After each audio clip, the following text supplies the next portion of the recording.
અમારા કાર્યકર્તા ને ખબર પડે એ પણ ત્યાં પહોંચે છે અને બધાને બિચારાઓને બીજાઓને લખાવવું પડે છે। વાંધા શું લીધા છે?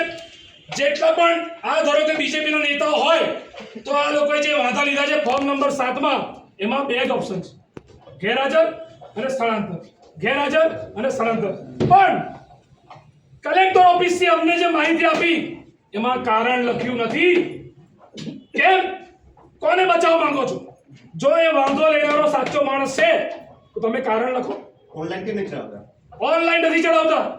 અને બીએલઓ જાય છે, આજે સવારની વાત છે, બીએલઓ વિસ્તારમાં જાય અને કે આ ભાઈ હાજર છે। અરે ભાઈ, કોઈ નોકરી ધંધો કરનારો માણસ એ ભગવાન છે કે એને ખબર પડી છે કે તમારો બીએલઓ આટલા વાગે આ તારીખે મારા ઘરે આવશે એવું કઈ રીતે ખબર પડે? તો બીએલઓ એ વ્યક્તિ ઘરે નતા, આ બેન ઘરે ના હોય તો કે ગેરહાજર। આવું ચાલે? આવું વેરિફિકેશન કોના હિસાબે? સાચા મતદારોનું નામ ડિલીટ ના દઈએ, નથી જોતી ચૂંટણી। આવી રીતે ચૂંટણી ભાજપને તમે જીતવા માંગતા હોય, અમારે નથી જોતી ચૂંટણી, બંધ કરી દો અને નાટકો ચાવ્યાઓ। કોઈ પણ સાચા જુબલ સાહેબ 10 તારીખ સુધી અમે રોજ આવીશું, કાલે પણ આવીશું।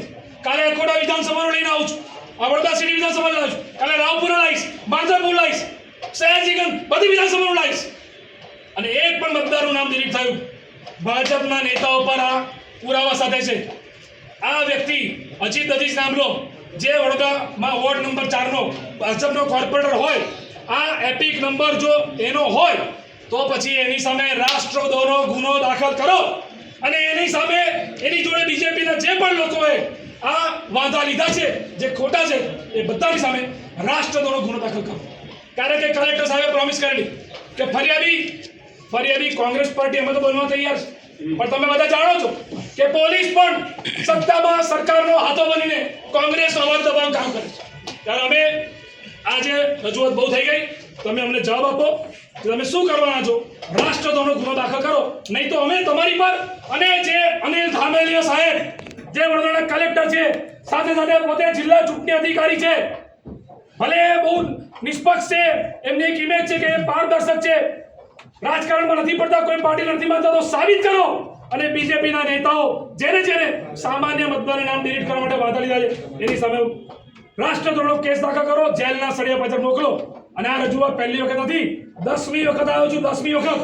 મને ગળા ફાડવાનો શોખ નથી, પણ આ જે મતદારોના નામ ડિલીટ કરવા માટે જે ષડયંત્ર ચાલી રહ્યું છે એને અમે નહીં સાખી લઈએ, નહીં ચાલે લઉં। તમે મને જેલમાં મોકલી દો, મારી પર કેસ કરી દો, તમે મને મરાઈ નાખો, પણ હું આ વડોદરાની સામાન્ય પ્રજા માટે લડીશ અને કોઈની જોડે નહીં ચાલો। અને તમારી પણ જવાબદારી એ જ છે, તમે અહીંયા ખુરશી પર બેસીને ન્યાય કરવાનો છે, ન્યાય। અને આ બધા આ ન્યાયની અસહાય છે, જો અન્યાય થશે તો તમારી સામે આંદોલન થશે, વડોદરાના કલેક્ટર સામે આંદોલન થશે।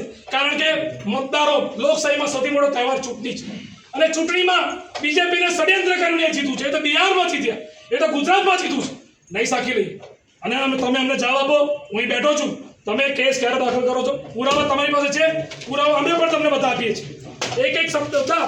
આ અજીત અજીજ નામ છે કે બીજા બધા નામોના પુરાવા આપું છું, કાલે અકોટાના આપીશું, માંજરપુરના આપીશું, રાવપુરાના આપીશું। આ બધી અરજી આપો, જો આ બધી અરજી આપો, નામની સાથે બધી બોલો, તમારું નામ બોલો, બધી અરજી આપો।